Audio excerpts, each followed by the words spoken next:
नमस्कार दोस्तों, कैसे हैं आप सब लोग। डेट आज की देखो 21 मई 2026 है और स्वागत है आपका एटोएल डिस्कशन में। आज देखो 3 इश्यूज हम डिस्कस करेंगे। सबसे पहले आर्टिकल हम डिस्कस करेंगे आज ग्रीन हाईवे पॉलिसी से संबंधित। Green highway policy. दूसरा आर्टिकल आज हम डिस्कस करेंगे बीसीसीआई क्या स्टेट का पार्ट है, क्या बीसीसीआई आरटीआई के अंतर्गत आता है। इस मामले में देखो सीआईसी यानी सेंट्रल इंफॉर्मेशन कमीशन का एक इंपॉर्टेंट वर्डिक्ट आया है, तो वो जानेंगे। प्री में भी ये क्वेश्चन पूछा जा सकता है। तीसरा आर्टिकल आज का सेंसस से संबंधित है। सेंसस यानी जनगणना होने वाली है, हो रही है, मतलब प्रोसेस स्टार्ट हो चुकी है, तो तीसरा आर्टिकल इससे संबंधित है। सारे आर्टिकल्स काफी इंपॉर्टेंट हैं। सबसे पहले आर्टिकल हम डिस्कस करते हैं हाईवे पॉलिसी से संबंधित, ग्रीन हाईवे पॉलिसी। आप ना सिलेबस में जीएस पेपर 3 के इन टॉपिक्स से आर्टिकल को रिलेट कर सकते हो। देखो, एक चीज आपको पता है, आज के समय में ना भारत में इंफ्रास्ट्रक्चर तो बहुत तेजी से डेवलप हो रहा है। मतलब हाल ही में दिल्ली से देहरादून जाने के लिए एक्सप्रेसवे बन गया है, इनाग्रेशन हो गया है। दिल्ली से अमृतसर का जो एक्सप्रेसवे है वो भी बनने वाला है। हर तरफ सड़कों का जो जाल है ना वो तो अच्छा बिछा है। भारतमाला परियोजना जो है वो तेजी से इंप्लीमेंट हो रही है। लेकिन एक चीज मैं आपको बताऊं, हाईवेज बनने से ना फायदे तो बहुत होते हैं। लॉजिस्टिक कॉस्ट कम हो जाती है, मतलब एक स्थान से दूसरे स्थान पर सामान ले जाने की जो कॉस्ट है वो कम हो जाती है। कनेक्टिविटी अच्छी हो जाती है। इकोनॉमी ग्रोथ रेट को भी फायदा पहुंचता है हाईवेज का जाल बिछने से। समझ रहे हो, इकोनॉमी को भी फायदा होता है। लेकिन देखो नुकसान भी बहुत होते हैं। आप बोलोगे सर हाईवे से क्या नुकसान होते हैं। देखो, मान लो ये हाईवे है, हाईवे बना। अब देखो हाईवेज पे जो ट्रैफिक जाएगा, गाड़ियों से धुआं निकलेगा। ट्रैफिक के दोनों ओर किसानों की फसलें खड़ी हैं। समझ रहे हो, यहाँ भी फसल है, यहाँ भी फसल है। यहाँ से जो व्हीकल्स जा रहे हैं उनका धुआं सीधा फसलों के ऊपर जाएगा। वही फिर धुएं वाली जो फसल है हम कंज्यूम करेंगे। उस धुएं में हैवी मेटल्स के कण भी होते हैं, आपको पता है। तो ये नुकसान होता है कि वो हैवी मेटल्स वाली जो फसल है हम कंज्यूम कर लेते हैं। दूसरा देखो, हाईवेज बनने से ना लैंड का फ्रेगमेंटेशन हो जाता है। पहले जानवर इधर से उधर आसानी से जा सकते थे, लेकिन बीच में हाईवे बन गया। अब इधर के जानवर इधर रह जाएंगे, इधर के जानवर इधर रह जाएंगे, यहाँ वाले वहां नहीं जा पाएंगे क्योंकि बीच में हाईवे आ गया। लैंड का फ्रेगमेंटेशन भी हो जाता है। तो मतलब हाईवेज जो हैं वो सिर्फ देखो कंक्रीट का जाल नहीं है। हाईवे से बहुत सारे नुकसान भी होते हैं, फायदे होते हैं। तो लेकिन देखो नुकसान को काउंटर करने के लिए हम कुछ स्टेप्स ले सकते हैं। ये आर्टिकल की मेन थीम है, ये आर्टिकल का मेन पॉइंट है। समझ गए। तो राइटर हाईवेज को ना पोल्यूशन एक्यूमुलेशन जोन भी कहते हैं, क्योंकि हाईवेज की वजह से ना आसपास बहुत सारा जो पोल्यूशन है वो इकट्ठा हो जाता है। लेकिन इस पे कभी ध्यान नहीं दिया गया। पहले क्या होता था, हाईवेज के दोनों ओर सरकार जो है वो पेड़ लगा देती थी। लेकिन अब भाई पेड़ सरकार कहाँ पे लगाए, क्योंकि लैंड एक्विजिशन ना बहुत ज़्यादा महंगा हो गया है। ये हाईवे है, इतना सा भी लैंड सरकार और लेती है ना, थोड़ा सा भी हाईवे के बाद इतना सा भी लैंड और लेती है, इतना सा भी, तो भाई उसकी कॉस्ट बहुत ज़्यादा आती है। तो पेड़ लगाने के लिए सरकार ना लैंड एक्वायर करती नहीं है, सिर्फ हाईवे के लिए करती है। और जितना करती है मैक्सिमम यूज करती है सड़कें, उन सड़कों पे जो व्हीकल्स हैं वो आ जा सकें। लेकिन अब देखो, अब पॉलिसी को शिफ्ट करने की आवश्यकता है। तो राइटर सॉल्यूशन देते हैं एचएफएफ। एचएफएफ क्या है? हाईवे फॉरेस्ट्री है, हाईवे फार्म फॉरेस्ट्री। एचएफएफ का मतलब है हाईवे फार्म फॉरेस्ट्री। देखो पहले ना एक टर्म यूज काफी हुआ करती थी, सोशल फॉरेस्ट्री। सोशल फॉरेस्ट्री में क्या होता था, किसान जो हैं वो फसलों के अलावा फसलों के साथ साथ पेड़ भी उगाते हैं। समझ गए, फसलों के साथ साथ पेड़ भी उगाते हैं। इससे बल्कि फसलों की पैदावार भी बढ़ती है, फसलों को प्रोटेक्शन मिलती है और किसानों की इनकम को भी फायदा होता है। तो ये चीज आप इन्वायरमेंट में पहले पढ़ा करते थे, सोशल फॉरेस्ट्री। सरकार ने काफी फोकस किया सोशल फॉरेस्ट्री पे, लेकिन सोशल फॉरेस्ट्री सफल नहीं हो उसकी।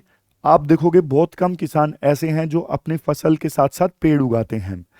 राइटर बोलते हैं देखो पुराना जो फोकस था सोशल फॉरेस्ट्री पे वो इसलिए फेल हो गया क्योंकि ना किसानों को ना मार्केट से कोई इंसेंटिव नहीं था। सिर्फ बाबू लोगों ने बोल दिया, यानी ब्यूरोक्रेट्स ने बोल दिया किसानों को कि प्लीज आप फसलों के साथ साथ पेड़ उगाइए। टॉप डाउन अप्रोच थी। ऊपर दिल्ली में बैठे एसी रूम में बैठे ब्यूरोक्रेट्स ने बोला किसानों को, किसानों ने ध्यान नहीं दिया, तो सोशल फॉरेस्ट्री फेल हो गई। कोई मार्केट लिंकेज नहीं था। मतलब किसान जो पेड़ उगा रहे हैं क्या उनको उनकी कीमत अच्छी मिल रही है मार्केट में? कोई लिंकेज नहीं, कुछ नहीं। इसलिए ये हो गया फेल। किसानों को कोई इंसेंटिव नहीं था, पेड़ उगाने में कोई उनका खास वैल्यू एडिशन हुआ नहीं। लेकिन राइटर बोलते हैं सोशल फॉरेस्ट्री तो देखो खराब थी, लेकिन हाईवे फार्म फॉरेस्ट्री इसको सफल कैसे बनाया जा सकता है? इसको सफल देखो ऐसे बनाया जा सकता है कि हाईवे फार्म फॉरेस्ट्री में ना वो पेड़ उगाए जाएं जिनको बेच के किसानों को ना पैसा मिले। इंडिया, आपको हैरानी होगी, 70,000 करोड़ की जो लकड़ी है इंडिया में इंपोर्ट होती है। पेड़ों के नाम भी आगे बताए गए हैं, ये देखो यहां पे है, ये पोपलर, बैम्बू, टीक, मालाबार नीम, गैमर, ऐसी बहुत सारी जो लकड़ी है हम इंपोर्ट करते हैं 70,000 करोड़ की। लेकिन मान लो हाईवे के साथ साथ किसान ये पेड़ अगर उगाते हैं जिनकी मार्केट में वैल्यू है, जो हम बाहर से दूसरे देशों से परचेज भी करते हैं, तो किसानों को उस लकड़ी के उचित दाम मिल जाएंगे। मिलेंगे नहीं मिलेंगे? मिल जाएंगे। तो यहां पे देखो जब किसानों को बताया जाएगा सरकार के द्वारा कि भाई ये लकड़ी उगा लो, बिक जाएगी, तो किसान वो लकड़ी उगाएंगे। वो पेड़ उगा के लकड़ी बेचेंगे तो उनकी इनकम में इजाफा हो जाएगा। ये सब चीजें तो चलो ठीक है, लेकिन सोच के देखो जब हाईवेज के 100 मीटर के दायरे में ये पेड़ उगेंगे तो वो कितना फायदा करेंगे। वहां का हाईवे का माइक्रो क्लाइमेट कितना अच्छा होगा। वो जो हाईवे के साथ साथ पेड़ उगेंगे वो भाई कार्बन को सोख लेंगे, क्लाइमेट चेंज से लड़ने में भी मदद करेंगे, माइक्रो क्लाइमेट अच्छा होगा, किसानों की उनकी इनकम बढ़ेगी, गांव के लेवल पे जॉब्स जनरेट होंगी, तो कितने सारे फायदे हैं। समझ गए? तो अप्रोच बताते हैं राइटर, ये अप्रोच होनी चाहिए, ये वाली। ये हाईवे है ना, तो इसके 100 मीटर के दायरे में टीयर 1 फ्रेमवर्क होना चाहिए। यानी हाईवे के 100 मीटर के दायरे में सिर्फ पेड़ लगाओ, और 100 मीटर के बाद में आप मिक्स्ड फार्मिंग कर लो। मिक्स्ड फार्मिंग मतलब या तो पेड़ प्लस क्रॉप्स या फिर सिर्फ क्रॉप्स है तो भी चलेगा। तो ये टीयर 2 फ्रेमवर्क होना चाहिए हाईवे के पास में। टीयर 1 में यानी हाईवे के 100 मीटर के दायरे में सिर्फ पेड़, और 100 मीटर के बाद में मिक्स्ड फार्मिंग कर लो, मतलब क्रॉप्स ट्रीज दोनों को मिक्स कर लो या फिर सिर्फ क्रॉप्स कर लो। ऐसा सिस्टम होना चाहिए, बहुत फायदा होगा। समझ गए? ये सारे फायदे मैंने आपको बता ही दिए। अगर पेड़ उगाएंगे किसान तो बाहर से लकड़ी नहीं इंपोर्ट करनी पड़ेगी, डोमेस्टिक टिम्बर इंडस्ट्री मजबूत हो जाएगी, मेक इन इंडिया विजन आगे बढ़ेगा और किसानों की इनकम भी बढ़ेगी। और इसके लिए 2023 में ना सरकार ने एक पॉलिसी में चेंज भी किया था, नेशनल ट्रांजिट पास सिस्टम। इसमें क्या है, 1 नेशन 1 पास का प्रोविजन किया गया था। एक राज्य से दूसरे राज्य में लकड़ी जाती है, टिम्बर जाता है, तो अलग से परमिट लेने की जरूरत नहीं है, एक पास से वो लकड़ी पूरे देश में ले जाई जा सकती है। ये चेंज सरकार ने 2023 में किया था। अब इसके बाद ये फायदे सारे मैंने बता दिए। माइक्रो क्लाइमेट अच्छा होगा, हाईवे के नजदीक अगर पेड़ उगेंगे तो कार्बन को सोखेंगे, किसान कार्बन क्रेडिट गेन करेंगे तो उससे बेच के भी पैसा कमा सकते हैं। लेकिन देखो कुछ चीजें ध्यान देने की आवश्यकता है। पहली चीज भाई, मोनोकल्चर नहीं होना चाहिए। ऐसा नहीं कि हाईवे के नजदीक जब पेड़ उगाएं तो किसान एक ही पेड़ बार बार उगा दें, वो मोनोकल्चर हो जाएगा, उससे उतना फायदा नहीं होगा। समझ रहे हो? एक ही पेड़ बार बार उगा रहे हैं, एक ही पौधा बार बार उगा रहे हैं, वो मोनोकल्चर नहीं होना चाहिए। इससे अलग तरह की इकोलॉजिकल प्रॉब्लम्स आ जाती हैं। दूसरा, जगह देख के पेड़ उगाओ। अब सूखे वाली जमीन है, वहां पे आपने सफेदा उगा दिया, यूकलिप्टिस उगा दिया, अब वो क्या ग्राउंड वाटर पी जाता है, तो वहां पे तो और सूखा आ जाएगा। तो लोकल कंडीशंस के हिसाब से पेड़ लगाओ, सोच समझ के। फिर नेटिव स्पीसीज को पहले तवज्जो दो। समझ रहे हो? यानी बाहर की जो इन्वेसिव एलियन स्पीसीज है ना, उनको मत प्रमोट करो। आप लोकल जो मिक्स्ड स्पीसीज है ना, उनकी प्लांटेशन को प्रमोट करो। इन बातों का ख्याल रखना जरूरी है। और एक चीज कि भाई हाईवे के नजदीक आपने पेड़ उगा दिए, ये कोई अल्टरनेटिव नहीं है इलेक्ट्रिक मोबिलिटी का। इलेक्ट्रिक व्हीकल्स को प्रमोट करो, ग्रीन एनर्जी को तो प्रमोट आप करो ही करोगे। हाईवेज के नजदीक पेड़ उगाने से ऐसा काम नहीं चलेगा कि अब चाहे कोई भी पेट्रोल डीजल के व्हीकल चले, नहीं, वो ग्रीन मोबिलिटी तो आपको लानी ही लानी है। तो ये 4 पॉइंट्स का ख्याल आपको रखना है।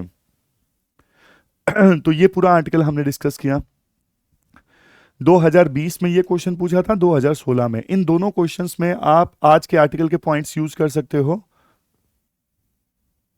ये प्री का क्वेश्चन है जो आपको अटेम्प्ट करना है, क्वेश्चन नंबर 1 आपके लिए। कमेंट बॉक्स में आंसर जरूर दीजिएगा। ये प्रैक्टिस क्वेश्चन नंबर 1 है जो पूछा जा सकता है। अब आगे चलते हैं। ये कीवर्ड्स हैं, ये कीवर्ड्स हैं जो आपके ना आंसर्स में यूज हो सकते हैं। लैंडस्केप फ्रेगमेंटेशन, कीवर्ड्स की सहायता से भी आप बहुत कुछ रिवाइज कर सकते हो। पूरा आर्टिकल याद आ जाएगा आपको कीवर्ड्स की सहायता से। अब next, is BCCI a public authority under RTI? आप सिलेबस में जीएस पेपर सेकंड के इस टॉपिक से आर्टिकल को रिलेट कर सकते हो। देखो हुआ क्या, 2018 से पहले की बात है। महेश दिल्ली का एक रेजिडेंट सही में महेश ने नहीं फाइल की, लेकिन दिल्ली के एक बंदे ने ना आरटीआई फाइल कर दी। ये पूछा कि भाई बीसीसीआई जो है वो नेशनल टीम के लिए प्लेयर्स अपॉइंट करता है, प्लेयर्स सिलेक्ट करता है, सरकारें इतनी सिक्योरिटी प्रोवाइड करती हैं बीसीसीआई के मैचेस के लिए, स्टेडियम प्रोवाइड करती हैं सरकारें, तो क्या बीसीसीआई जो है वो स्टेट का पार्ट है? क्या वो आरटीआई के अंडर आता है या नहीं आता है? ये एक एप्लीकेशन फाइल कर दी थी दिल्ली के एक रेजिडेंट ने। 2018 की बात है। तो देखो 2018 में ना फिर इस क्वेश्चन का जवाब देते हुए स्पोर्ट्स मिनिस्ट्री ने कह दिया कि भाई हमारे पास में इस चीज़ की कोई जानकारी नहीं है कि बीसीसीआई किस अथॉरिटी से नेशनल टीम में प्लेयर्स सिलेक्ट करती है। तो फिर ना, लेकिन मामला जब सेंट्रल इंफॉर्मेशन कमीशन के पास पहुंचा ना, तो सेंट्रल इंफॉर्मेशन कमीशन के कमिश्नर थे मेन आचार्यलू। आचार्यलू ने ये बोला कि बीसीसीआई जो है वो आरटीआई के अंडर आता है, वो पब्लिक अथॉरिटी है, पब्लिक अथॉरिटी है बीसीसीआई, तो इसलिए आरटीआई एप्लीकेबल होती है। तो 2018 में सीआईसी ने आदेश भी दे दिया बीसीसीआई को कि चूंकि आप पब्लिक अथॉरिटी हो, आप आरटीआई के अंडर आते हो, आप सेंट्रल पब्लिक इंफॉर्मेशन कमिश्नर्स को अपॉइंट करो। तो बीसीसीआई को यह बात अच्छी नहीं लगी। बीसीसीआई ट्रांसपेरेंसी चाहता ही नहीं, तो बीसीसीआई चला गया मद्रास हाई कोर्ट में, और बीसीसीआई ने मद्रास हाई कोर्ट में जाके बोला कि देखो सीआईसी ने कितने घटिया जजमेंट दे दी, हमें पब्लिक अथॉरिटी बोल दिया और बोल दिया कि तुम आरटीआई के अंडर आते हो जबकि हम नहीं आते। तो मद्रास हाई कोर्ट ने सीआईसी को आदेश दिया, बेटा गलती कर रहे हो, सुप्रीम कोर्ट का जजमेंट्स पढ़ो पुराने और उसके बेस पे दोबारा से जजमेंट दो कि बीसीसीआई जो है वो पब्लिक अथॉरिटी है या नहीं है। तो सीआईसी ने इतने सालों तक फिर से सुप्रीम कोर्ट के जजमेंट्स पुराने देखे, उसके बेसिस पे अब फाइनली वर्डिक्ट दिया है कि BCCI is not public authority, BCCI public authority नहीं है। 100 बातों की एक बात, 2018 में सीआईसी ने बोला था बीसीसीआई पब्लिक अथॉरिटी है, आरटीआई के अंदर आता है, लेकिन अब 8 साल बाद सीआईसी ने बोला है बीसीसीआई नॉट पब्लिक अथॉरिटी, यानी आरटीआई के अंदर नहीं आता है। समझ गए? मद्रास हाई कोर्ट ने ऑर्डर दिया था सीआईसी को कि भैया अपना जजमेंट फिर से रिव्यू करो। सुप्रीम कोर्ट के पुराने जजमेंट्स के आधार पे उन्होंने फिर से रिव्यू किया, तो अपनी गलती को उन्होंने सुधारा और बोला कि बीसीसीआई जो है वो आरटीआई के अंदर नहीं आता है, वो पब्लिक अथॉरिटी नहीं है। ये मैंने आपको पूरी कहानी बता दी। अब कंसेप्ट बिल्ड करते हैं। अब कंसेप्ट बिल्ड कर लेते हैं। आर्टिकल 12 क्या है? संविधान का जो आर्टिकल 12 है ना, वो स्टेट की डेफिनेशन बताता है कि कौन कौन सी जो अथॉरिटीज हैं वो स्टेट में आती हैं। तो आर्टिकल 12 की डेफिनेशन के अनुसार government of India, parliament, state government, state legislatures, local authorities, ये सब स्टेट की डेफिनेशन में आते हैं। लेकिन एक और चीज स्टेट की डेफिनेशन में आती है, अदर अथॉरिटीज। अदर अथॉरिटीज, अब अदर अथॉरिटीज में बहुत सारी बॉडीज आ जाती हैं, तो क्या बीसीसीआई भी अदर अथॉरिटीज में आता है या नहीं आता है? जी टेलीफिल्म्स केस में तो कह दिया था सुप्रीम कोर्ट ने कि नहीं आता है। तो अगर किसी भी बॉडी पे विवाद होता है ना कि वो अदर अथॉरिटीज में आता है क्या नहीं आता है, फिर उस पर सुप्रीम कोर्ट अपना फैसला देता है और जजमेंट भी हैं काफी सारे। जैसे अजय हाशिया केस है, अजय हाशिया केस है 1982 का।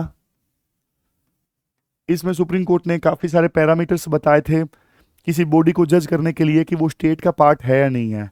पैरामीटर्स जैसे स्टेट का कंट्रोल कितना है उस बॉडी पे, स्टेट का कितना कंट्रोल है डे टू डे ऑपरेशंस में, स्टेट कितनी फंडिंग देता है उस बॉडी को। तो इन सब पैरामीटर्स के आधार पे डिसाइड होता है कि कोई बॉडी जो है वो स्टेट का पार्ट है या नहीं है। समझ गए? ये मैंने आपको कंसेप्ट बिल्ड कर दिया। कोई डाउट है? नहीं है। अब देखो, जो भी बॉडीज स्टेट के अंदर आते हैं ना, फिर उनके अगेंस्ट कोर्ट जो है वो फंडामेंटल राइट्स को इन्फोर्स कर सकती हैं। ये बात आप याद रखिएगा। फिर एक आरटीआई एक्ट है, आपको पता है आरटीआई एक्ट का सेक्शन 2 क्लोज एच, इसमें पब्लिक अथॉरिटी की डेफिनेशन बताई गई है कि आरटीआई कहां कहां पे एप्लीकेबल होगा। तो इसमें यह बोला गया है अगर कोई बॉडी संविधान के द्वारा बनाई गई है, या फिर अगर कोई बॉडी पार्लियामेंट या फिर स्टेट असेंबली के द्वारा बनाई गई है, या फिर कोई बॉडी स्टेट द्वारा ओन्ड है, मतलब मालिकाना हक स्टेट के पास में है उस बॉडी का, स्टेट के द्वारा कंट्रोल्ड है, या फिर स्टेट के द्वारा सब्सटेंशियली फाइनेंस्ड है, तो वो बॉडी भी पब्लिक अथॉरिटी की डेफिनेशन में आती है। वो बॉडी भी पब्लिक अथॉरिटी की डेफिनेशन में आती है जिसका मालिकाना हक स्टेट के पास में है, जो स्टेट के द्वारा कंट्रोल्ड है, और बहुत सारा फाइनेंस यानी मेजर हिस्सा जो है फाइनेंस के द्वारा वो स्टेट के द्वारा दिया जा रहा है, तो वो भी पब्लिक अथॉरिटी का पार्ट है। बहुत सारे एनजीओ जिनको मेजर फंडिंग सरकार से मिलती है, तो वो भी पब्लिक अथॉरिटी का पार्ट है, वहां पे भी आरटीआई लागू होगा, वो भी पब्लिक अथॉरिटी में काउंट होंगे। तो दोनों अलग अलग चीजें हैं। आर्टिकल 12 के अनुसार स्टेट की डेफिनेशन अलग है, और आरटीआई एक्ट में पब्लिक अथॉरिटी की जो डेफिनेशन है वो अलग है। दोनों अलग अलग चीजें हैं। राइट? कोई कंफ्यूजन नहीं है, दोनों अलग अलग चीजें हैं। अब देखो एक चीज देखो, सेंट्रल इंफॉर्मेशन कमीशन ने ना ये बोलते समय कि बीसीसीआई जो है वो पब्लिक अथॉरिटी नहीं है, 3 पैरामीटर्स का इस्तेमाल किया। क्या रीजनिंग रही सेंट्रल इंफॉर्मेशन कमीशन की, वो मैं आपको बताता हूं। सबसे पहले है रजिस्ट्रेशन। याद रखिए पिछली स्लाइड में मैंने क्या आपको बताया था, पब्लिक अथॉरिटी या तो वो पार्लियामेंट के कानून के द्वारा बनाई गई हो या फिर स्टेट असेंबली के कानून के द्वारा बनाई गई हो। समझे? अब क्या बीसीसीआई पार्लियामेंट या स्टेट असेंबली के कानून के द्वारा बनाई गई है? इसका आंसर है नो। नो क्यों? देखो, बीसीसीआई जो है वो एज ए सोसाइटी रजिस्टर्ड है, सोसाइटी रजिस्ट्रेशन एक्ट 1860 के अंतर्गत। तो आप बोलोगे सर सोसाइटी के तौर पे तो रजिस्टर्ड है ना, तो फिर स्टैट्यूटरी बॉडी हुई? नो, दोनों अलग अलग चीजें हैं। मान लो एक बॉडी स्पेशल पार्लियामेंट के एक एक्ट के थ्रू बनी है, तो वो स्टैट्यूटरी बॉडी है। लेकिन मान लो कोई बॉडी सिर्फ रजिस्टर्ड है, समझ रहे हो, सिर्फ रजिस्टर्ड है, तो वो स्टैट्यूटरी बॉडी नहीं हुई। तो बीसीसीआई सिर्फ रजिस्टर्ड है, सोसाइटी रजिस्ट्रेशन एक्ट 1860 के अंतर्गत। पार्लियामेंट के एक एक्ट ने नहीं बनाया है बीसीसीआई को, पार्लियामेंट के एक एक्ट के थ्रू तो ये आया था सोसाइटी रजिस्ट्रेशन एक्ट, और उसके तहत बीसीसीआई ने अपने आप को रजिस्टर करवा दिया। पहले प्राइवेट प्लेयर्स का एक ग्रुप था, बाद में उन्होंने अपने आप को एक एज ए सोसाइटी रजिस्टर करवा दिया, तो वो स्टैट्यूटरी बॉडी नहीं हुई। पार्लियामेंट के एक एक्ट ने बीसीसीआई को नहीं बनाया। तो दो टर्म्स में डिफरेंस है, ये याद रखिएगा। एक है क्रिएटेड अंडर, समझ रहे हो, तो बीसीसीआई जो है वो क्रिएटेड अंडर है, क्रिएटेड बाय नहीं है। दो टर्म्स में बस आप डिफरेंस समझ लेना। क्रिएटेड बाय, अगर कोई body created by parliament act होती है वो स्टैट्यूटरी बॉडी होती है, लेकिन क्रिएटेड अंडर जो होती है वो स्टैट्यूटरी बॉडी नहीं होती। जो बॉडीज क्रिएटेड अंडर होती है ना वो सिर्फ रजिस्टर्ड होती हैं, सिर्फ रजिस्टर करवा दिया बाद में। ऐसी तो बहुत सारी छोटी मोटी बॉडीज है, मान लो एनजीओ भी पार्लियामेंट के एक्ट के अंतर्गत रजिस्टर्ड है, तो वो एनजीओ पब्लिक बॉडी थोड़ी ना हो गया। दूसरा पैरामीटर जो सीआईसी ने बोला, गवर्नमेंट कंट्रोल। ये थालापालम केस है सुप्रीम कोर्ट का 2013 का। अब इसमें अब इसके अनुसार ना सीआईसी ने ये बोला कि भाई क्या बीसीसीआई के मेंबर्स को सरकार अपॉइंट करती है? नो। क्या बीसीसीआई के मेंबर्स की जो वोटिंग होती है उसमें सरकार का कोई रोल रहता है? नो। तो सरकार का जो रोल है ही नहीं, बीसीसीआई इंटरनल वोटिंग करके अपने मेंबर्स को चुनती है, सरकार उनके वोटिंग डिसीजन को रिजेक्ट या एक्सेप्ट नहीं करती, तो मतलब स्टेट का कंट्रोल नहीं है। तो दूसरे पैरामीटर पे भी बीसीसीआई जो है वो पब्लिक अथॉरिटी नहीं है। अब तीसरा, फाइनेंसिंग। क्या पैसा देती है सरकार बीसीसीआई को? नहीं देती।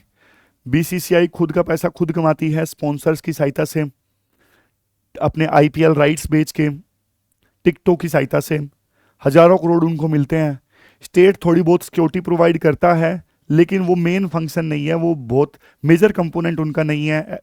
मतलब इवन पैसा भी मांग ले बीसीसीआई से कि हमने आपको सिक्योरिटी दी है, पैसा दो, तो भी वो बहुत थोड़ा पैसा उनको देना पड़ेगा। तो पैसों के मामले में बीसीसीआई अपने आप में सेल्फ इंडिपेंडेंट है, सरकार के ऊपर डिपेंडेंट नहीं है। तो तीनों पैरामीटर्स के बेस पे सीआईसी ने बोला BCCI is not public authority. समझ गए? वैसे देखो इस मामले में ना पुराने लैंडमार्क जजमेंट्स भी हैं। जैसे 2005 में ना Zee telefilms limited versus Union of India case था। इसमें एक ब्रॉडकास्टर ने बोल दिया कि बीसीसीआई के पास में ना टेलीकास्ट की मोनोपोली है, तो इस वजह से बीसीसीआई को ना स्टेट माना जाए आर्टिकल 12 के अंतर्गत। लेकिन सुप्रीम कोर्ट ने यह बोला था बीसीसीआई में ना कोई गवर्नमेंट की शेयर होल्डिंग नहीं है, और बीसीसीआई की जो ताकत है वो कॉमर्शियल एंटिटी की वजह से है, ना कि स्टेट के पार्ट की वजह से। तो बीसीसीआई को हम स्टेट अथॉरिटी नहीं मान सकते। तो बीसीसीआई स्टेट का पार्ट नहीं है। समझ रहे हो? ये पहले से डिसाइड है, बीसीसीआई स्टेट का पार्ट नहीं है आर्टिकल 12 के अंतर्गत। दो चीजें मैंने आपको बताई थी ना, ये आर्टिकल 12 का पार्ट होना अलग चीज है, और पब्लिक अथॉरिटी होना आरटीआई एक्ट के अंतर्गत अलग चीज है। इस पे फैसला पहले से आ चुका है जी टेलीफिल्म्स केस में 2005 में, और इस पर सीआईसी का फैसला अभी आया है। दोनों अलग अलग चीजें हैं। फिर 2016 का एक केस है BCCI versus cricket association of Bihar. ये आईपीएल स्पोर्ट फिक्सिंग से संबंधित केस था, जिसके बाद लोधा कमेटी का गठन किया गया। इस केस में ना सुप्रीम कोर्ट ने यह बोला इवन अगर बीसीसीआई जो है वो आर्टिकल 12 के अंदर स्टेट का पार्ट नहीं है, लेकिन वो बॉडी जो पब्लिक फंक्शंस परफॉर्म करती है ना, उसके खिलाफ हाई कोर्ट की जो रिट है वो फाइल की जा सकती है आर्टिकल 226 के अंतर्गत। तो दोनों अलग अलग चीजें होगी। वैसे स्टेट का पार्ट नहीं है, सुप्रीम कोर्ट ने माना, लेकिन चूंकि पब्लिक फंक्शंस परफॉर्म कर रही है तो आर्टिकल 226 के तहत में रिट जरूर फाइल की जा सकती है। अब देखो, वैसे राइटर बोलते हैं कि यार अलग अलग रिकमेंडेशंस ने वैसे ये बोला था कि आरबीआई, इसमें आरबीआई कह रहा हूं, बीसीसीआई में ट्रांसपेरेंसी होनी चाहिए, पब्लिक अथॉरिटी से माना जाए। जैसे देखो नेशनल स्पोर्ट्स गवर्नेंस एक्ट 2005, इसमें ये बोला गया था वो सारी स्पोर्ट्स बॉडीज जिनको गवर्नमेंट से ग्रांट्स मिलती हैं वो आरटीआई के दायरे में आने चाहिए, वो जवाब दें, ट्रांसपेरेंसी लेके आएं। लेकिन दिक्कत यह है यहाँ पे बीसीसीआई सरकार से ग्रांट नहीं लेती, तो इस लूप होल की वजह से बीसीसीआई आरटीआई के दायरे में नहीं आई। फिर देखो लोधा कमेटी की रिकमेंडेशंस आई थी। लोधा कमेटी ने साफ तौर पे रिकमेंड किया था कि बीसीसीआई जो है उसे आरटीआई के दायरे में लाया जाए, और इससे ट्रांसपेरेंसी आएगी, स्कैंडल नहीं होंगे जैसे आईपीएल में होते हैं। लॉ कमीशन 2075वीं रिपोर्ट में यह कहता है कि बीसीसीआई नेशनल स्पोर्ट्स फेडरेशन के तौर पे काम करता है और स्टेट लाइक पावर जो है वो एंजॉय करता है, इसलिए बीसीसीआई को आरटीआई के दायरे में लाया जाए। But these are just recommendations. Recommendations आपको पता है इनफोर्सेबल नहीं होती। अब एक बात बोली जाती है कि सनलाइट इज बेस्ट डिसइंफेक्टेंट। तो बीसीसीआई को देखो, बेशक अभी कानून ये कहता है, सीआईसी की जजमेंट कहती है कि आप पब्लिक अथॉरिटी नहीं हो, लेकिन फिर भी बीसीसीआई को देखो ट्रांसपेरेंट होना चाहिए। नेशनल टीम सिलेक्ट कर रही है, स्टेट के स्टेडियम्स यूज कर रही है, लाखों लोगों की भावनाएं जुड़ी हैं क्रिकेट के साथ में, तो उनको ट्रांसपेरेंट होना चाहिए। और पार्लियामेंट को भी एक कानून बनाना चाहिए कि हाँ भाई, बीसीसीआई को आरटीआई के अंदर लाया जाए, ट्रांसपेरेंट हो ये, समझ रहे हो। तो पार्लियामेंट इस पे कानून बना सकती है। सीआईसी ने बेसिक जजमेंट दे दिया कि ये आरटीआई में नहीं आती, पब्लिक अथॉरिटी नहीं है, बट पार्लियामेंट इस पे कानून बना सकती है और बनाना भी चाहिए। तो ये पूरा आर्टिकल हमने डिस्कस किया। ये कीवर्ड्स हैं जो आप यूज कर सकते हो आंसर्स में। ये पोटेंशियल प्रीलिम का क्वेश्चन है जो आपको अटेम्प्ट करना है, आज का क्वेश्चन नंबर 2। ये प्रैक्टिस क्वेश्चन नंबर 2 है जो आपको अटेम्प्ट करना है मेंस का। अब सेंसस से संबंधित क्वेश्चन है, आप सिलेबस में जीएस पेपर 2 के इस टॉपिक से आर्टिकल को रिलेट कर सकते हो। सेंसस आपको पता है 10 साल बाद गिनती होती है। पहले वाला सेंसस 2011 में हुआ था, कोविड के कारण लेट हो गया, तो अब जाके 2026 में सेंसस की प्रक्रिया चल रही है। 2 फेसेस में होता है सेंसस कंडक्ट। पहले फेस में हाउस लिस्टिंग होती है, जैसे अपने घर के बाहर ना, मेरे घर के बाहर वहां पे लिख दिया उन्होंने CN16, हाउस की लिस्टिंग उन्होंने स्टार्ट कर दी, घर गिनने उन्होंने स्टार्ट कर दिए, तो दरवाजे पे वो लिख के चले गए थे CN16। दूसरे फेस में सॉरी, दूसरे फेस में पॉपुलेशन की गिनती होती है। पहले फेस में घरों की गिनती होती है, दूसरे फेस में हाउसेस, दूसरे फेस में जनगणना होती है, यानी लोगों की गिनती होती है। 2 फेस में सेंसस कंडक्ट होता है। तो पहला फेस ऑलरेडी चल रहा है। अब 2027 का जो सेंसस है वो देखो, पहला फुली डिजिटल सेंसस है। क्या क्वेश्चन पूछे जाएंगे, उनकी प्री टेस्टिंग ऑलरेडी 2024 में हो चुकी है। आप बोलोगे सर क्वेश्चंस की भी प्री टेस्टिंग होती है? बिल्कुल होती है भाई। मान लो गलत गलत क्वेश्चंस पूछ लिए, क्वेश्चन कुछ पूछे, जनता कुछ समझ गई, जवाब गलत हो गए, फिर क्वेश्चंस जो पूछे जा रहे हैं, जनता उन क्वेश्चंस को ठीक से समझ पा रही है कि नहीं समझ पा रही, बाकायदा टेस्टिंग होती है। समझ गए? तो अब देखो, पहली बार आज़ादी के बाद ऐसा होगा कि सेंसस के क्वेश्चंस में ना कास्ट कॉलम को भी ऐड किया गया है। वैसे 2011 में सोशियो इकोनॉमिक कास्ट सेंसस हुआ था, लेकिन वो एक अलग से एक्सरसाइज हुई थी, वो जनगणना के साथ में नहीं हुई थी। तो कास्ट क्वेश्चन की वजह से ना थोड़ा सा पॉपुलेशन की गिनती की जो टेस्टिंग थी वो भी डिले हो गई कास्ट क्वेश्चन के कारण।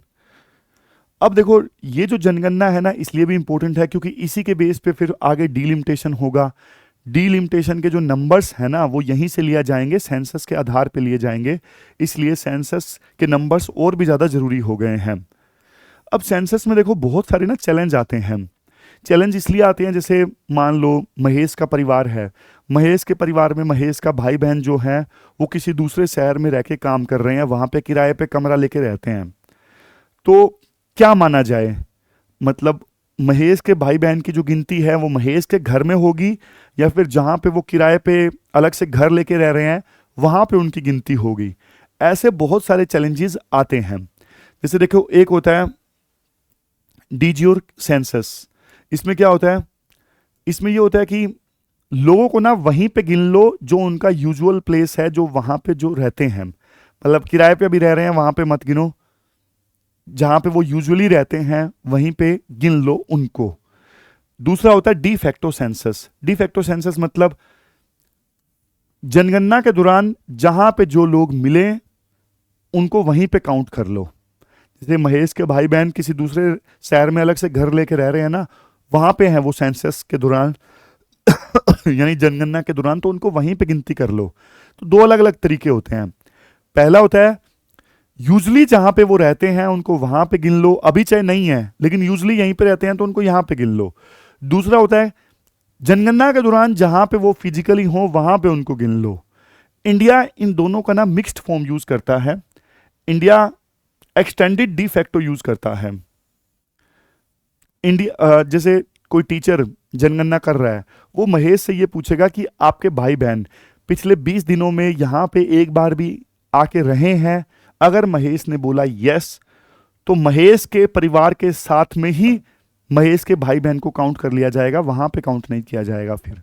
समझ गए? तो ये एक्सटेंडेड डी फैक्टो है। नॉर्मल रेजिडेंट्स को तो वहीं पे उनके घर में ही काउंट कर लिया जाता है। जो मेंबर्स एब्सेंट हैं, अगर वो पिछले 20 दिनों में एक दिन भी रुके हैं या उससे ज़्यादा रुके हैं तो उनको फिर उसी घर में काउंट किया जाता है, ना कि किराए पे अगर कहीं और रह रहे हैं वहां पे काउंट करने के बजाय 20 दिनों में अगर एक दिन भी वो अपने घर में रुके हैं तो वहीं पे उन्हें काउंट कर लिया जाएगा। समझ गए? अब इवन देखो, एक दिक्कत ये भी आती है, मान लो कुछ लोग ऐसे हैं जो कॉमन किचन शेयर कर रहे हैं, ब्लड रिलेशन में नहीं है लेकिन फिर भी कॉमन किचन, महेश के परिवार में मान लो कुछ ऐसे लोग हैं जो ब्लड रिलेशन में नहीं आते लेकिन फिर भी वो महेश के घर में ही किचन शेयर कर रहे हैं, तो उनको भी काउंट कर लिया जाता है। तो इस वजह से पेइंग गेस्ट और डोमेस्टिक हेल्पर्स उनको भी इंक्लूड कर लिया जाता है। जैसे महेश के परिवार में डोमेस्टिक हेल्पर हैं, ब्लड रिलेशन में नहीं है लेकिन उसी किचन से खाना खा रहे हैं। पेइंग गेस्ट हैं, डायरेक्ट रिलेशन नहीं है, महेश के ब्लड रिलेशन नहीं है लेकिन वो वहीं पे रह रहे हैं, कॉमन किचन शेयर करते हैं, तो उनको वहीं पे काउंट कर लिया जाएगा। समझ गए? अब देखो एक चैलेंज ये आता है एनआरआई। एनआरआईज को देखो वोट देने का अधिकार तो आसानी से मिल जाता है, मान लो 6 महीने वो किसी जगह पर रहे हैं लगातार तो उनका वोट तो बन जाएगा, लेकिन जनगणना में वो काउंट नहीं होते हैं। और जनगणना में वो काउंट नहीं होते, हमारे देश में तो 1% से ज़्यादा है एनआरआईज। अब जैसे केरला, पंजाब और गुजरात जैसे राज्यों में एनआरआईज की संख्या बहुत ज़्यादा है। केरला में तो 22 लाख है। अब 22 लाख एनआरआईज को काउंट नहीं किया तो एक लोकसभा की सीट चली गई, खो गई केरला से। तो एनआरआईज को काउंट करना बहुत ज़रूरी है। तो एक काम तो ये हो सकता है कि जैसे महेश का परिवार है, महेश के परिवार से उसका भाई विदेश में जाके रह रहा है, दुबई में, तो महेश के परिवार से पूछा जाए कि भैया आपका जो छोटा भाई है क्या वो एनआरआई है? महेश बोले हाँ, तो फिर उसको काउंट कर लिया जाए। महेश के परिवार में एनआरआई होने के बावजूद उसको वहीं पे काउंट कर लिया जाए। आप बोलोगे सर ये चीज़ तो ठीक है, पूछ लिया जाए एनआरआई है तो वहाँ पे उसको काउंट कर लिया जाए, लेकिन मान लो किसी का पूरा परिवार ही इंडिया छोड़ के अभी फिलहाल बाहर रह रहा है, उसको कैसे काउंट करोगे? वो तो छूट जाएंगे ना। तो राइटर बोलते हैं देखो उनका भी सोच लेंगे, पहले परिवार से अगर कोई एक आधा बंदा गया हुआ है उसे तो काउंट करो कम से कम। ये देखो 1% से भी ज्यादा एनआरआई है, 1.58 करोड़ से भी ज्यादा। फिर इसके बाद में राइटर कहते हैं इस बार देखो डिजिटल सेंसस कंडक्ट हो रहा है तो डेटा प्रोसेसिंग फास्ट होगी, रिजल्ट भी जल्दी आएगा, डेटा प्रोसेसिंग जल्दी होगी, गलतियां भी जल्दी फाइंड आउट हो जाएंगी। ऑटो कंसिस्टेंसी चेक होते हैं ऐप में, जो सेंसस में ऐप है ना, सेंसस कंडक्ट करने के लिए एप्लीकेशन है, ऑटो कंसिस्टेंसी चेक है तो गलतियां भी जल्दी फाइंड आउट हो जाएंगी। लेकिन देखो दिक्कत भी है, दिक्कत यह है 30 लाख टीचर्स सेंसस कंडक्ट करेंगे, सारे टेक सेवी नहीं है, कई बेचारे बूढ़े टीचर्स हैं उनको मोबाइल वगैरह उतना ज़्यादा अच्छे से चलाना नहीं आता, तो उनको ऑप्शन दिया गया है कि आप पेपर फॉर्म भर दीजिए घर जाके, लेकिन वो अपने बच्चों को बोलेंगे घर जाके कि पेपर फॉर्म भर दो भाई। बच्चे क्या करेंगे जब पेपर फॉर्म भरेंगे? तो कॉन्फिडेंशियलिटी इशू है, प्राइवेसी का इशू है, और पेपर फॉर्म जब भरेंगे तो मैनुअल एरर्स भी आ सकती हैं। तो 30 लाख टीचर्स पूरी तरह से डिजिटल सेंसस कंडक्ट कर पाएंगे, इसमें एक डाउट है। फिर क्या आता है? फिर आता है next complexity problem. Complexity problem जैसे देखो 2011 के सेंसस में ना ये पूछा जाता था कि आपके घर में कोई डिसेबल है, लेकिन डिसेबिलिटी की डेफिनेशन चेक करने के लिए ना 6 पेजेस का मैनुअल दिया गया था टीचर्स को, इतना कॉम्प्लेक्स था। सामने वाला तो बोल देगा कि हाँ डिफरेंटली एबल्ड पर्सन है हमारे घर में, लेकिन चेक करना था टीचर को कि जो वो डेफिनेशन बता रहा है, 6 पेज का मुझे मैनुअल दिया गया है, उस पेज पे सामने वाले की डेफिनेशन खरी उतरती है कि नहीं उतरती है, मतलब समझ रहे हो। और फिर भी ये पूछा जाता था, उसमें एक लाइन थी, ये पूछना है, टीचर को बोला गया था कि आपको ये पूछना है कि पिछले 1 साल में आपने कोई काम किया है, और काम की डेफिनेशन का पता लगाने के लिए भी 2 पेज का अलग से मैनुअल दिया गया था। समझ रहे हो, टीचर इतना पढ़ता नहीं था, मतलब वो डिफरेंट ये जांचने के लिए कि सामने वाला डिफरेंटली एबल पर्सन है या नहीं है, क्या वो 6 पेज का मैनुअल पढ़ेगा? नहीं पढ़ेगा। सिंपल क्वेश्चन पूछना होता था कि आपने 1 साल में कुछ काम किया है, सामने वाला कुछ कुछ बोलता कि हाँ मैंने ये किया है, क्या वो काम की कैटेगरी में आता है कि नहीं आता, उसके लिए भी 2 पेज का मैनुअल था। तो टीचर्स इतनी मेहनत करते नहीं थे, लेकिन इस बार चीजें आसान बनानी जरूरी हैं। इस बार देखो एक क्वेश्चन ये भी है सेल्फ इनमरेशन का, कि आप अपने आप से सेंसस की डिटेल्स भर दो। लेकिन देखो मान लो आपने पूरा मेन्यू नहीं पढ़ा, और वैसे ही आपने अपने परिवार की डिटेल्स भर दी, तो गार्बेज डेटा मिलेगा, अच्छा डेटा नहीं जाएगा। मेन्यूज को डिटेल से पढ़ना जरूरी है। गार्बेज डेटा मिलेगा तो गार्बेज डेटा प्रोसेस होगा, राइटर ये बोलते हैं। और होता क्या है, एक लेवल के बाद में ना, एक लेवल के बाद में भाई इतना लंबा क्वेश्चंस होता है सेंसस में, एक लेवल के बाद में ना सामने वाला भी बोर हो जाता है। बोर हो जाता है तो वो जल्दी जल्दी निपटाने की कोशिश करता है, गलत जवाब दे देता है ताकि फॉलो अप क्वेश्चन ना आए। हाँ ठीक है, हाँ ये था ये था ये था, जल्दी जल्दी वो क्वेश्चन का आंसर देने लगता है बोर होके, और अवॉइड करने की कोशिश करता है कि अगर मैंने ये आंसर दिया तो फॉलो अप आएगा, फॉलो अप अवॉइड करने के लिए गलत बोल देता हूँ। तो ये भी एक चैलेंज है। फिर देखो डिस्टेंट, दूर के रिश्तेदार, सर्वेंट्स, हॉस्टल स्टूडेंट्स, ये या तो मिस हो सकते हैं या फिर 2 बार काउंट हो सकते हैं। तो इसलिए ना बिल्कुल सिंपल क्वेश्चंस फ्रेम करने जरूरी हैं। क्या ये पर्सन 9 फरवरी के बाद या फिर 28 फरवरी से पहले यहां पे आया था? इतने स्पेसिफिक क्वेश्चन होने चाहिए ताकि एरर ना आए। और देखो सेल्फ इन नंबरेशन में ना, मतलब खुद ही आप अपनी डिटेल भर रहे हो, उस पर चेक लगाना जरूरी है, क्योंकि ना बहुत सारे लोग ना फर्जी डेटा दे देते हैं, फर्जी डेटा दे देते हैं। 2011 में काफ़ी इस प्रकार के फ्रॉड सामने आए थे, तो इस बार इन पे ना नज़र रखने की आवश्यकता है। तो वे फॉरवर्ड में राइटर बोलते हैं सिंपल क्वेश्चंस होने चाहिए, लोकल लैंग्वेज में होने चाहिए, फील्ड टेस्टिंग को मजबूत करो, प्री टेस्टिंग जो होती है क्वेश्चंस की वो मजबूत करो, एनआरआई को शामिल करो, डेटा एंट्री पे नज़र रखी जाए, और फ्रॉड को बचाने के लिए मैकेनिज्म होना चाहिए। देखो डेटा अच्छा आएगा तभी अच्छी पॉलिसीज बनेंगी, इसलिए डेटा अच्छा आना बहुत ज़रूरी है, सरकार को कोई भी कसर नहीं छोड़नी है। तो ये पूरा आर्टिकल हमने डिस्कस किया। अब क्वेश्चंस देख लीजिए। ये तीसरा प्रीलिम का प्रैक्टिस क्वेश्चन है जो आपको अटेम्प्ट करना है। ये मेंस का क्वेश्चन है, आज का क्वेश्चन नंबर 3 जो आपको अटेम्प्ट करना है। तो ये थी हमारी आज की डिस्कशन। कल मिलते हैं फिर से एक नई डिस्कशन के साथ, तब तक आप अपना ध्यान रखिए, अच्छे से पढ़िए। Thank you very much for discussion.